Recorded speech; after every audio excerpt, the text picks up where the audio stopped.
Has faith ever made you do something really, really crazy? Okay, I'm going to tell you a really crazy story in the Bible that shows faith that has no boundary, faith that has that consumes the people around you, the kind of faith that I want to have. I want to have. Okay.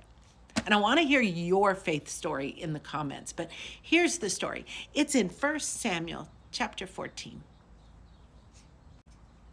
In this story, you have Jonathan, who is King David's best friend, but also Saul's son. And he decides he is going to go with his young armor bearer and defeat the Philistines. Yeah, it's Jonathan and the armor bearer, not Jonathan, armor bearer, and the army, Jonathan and the armor bearer. Okay, that's kind of crazy faith, right? Okay, so let me explain just how crazy faith that is.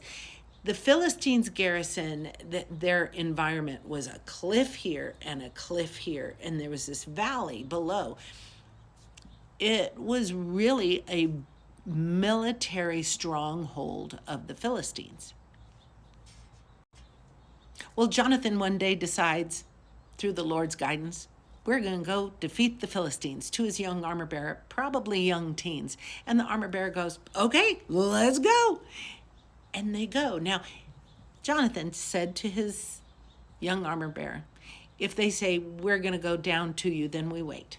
But if they say, come up to us, we know that the Lord has given them into our hands. So they start their little trek down this valley. Then we have verse 12.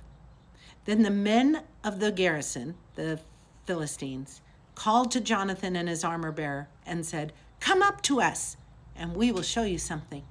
Jonathan said to his armor bearer, come up after me, for the Lord has delivered them into the hands of Israel. You need to picture that scene. Jonathan and his little armor bearer have been told by the Philistines to come up on the mountain. Come on up. Do you think they're going to have tea? No. And Jonathan is excited.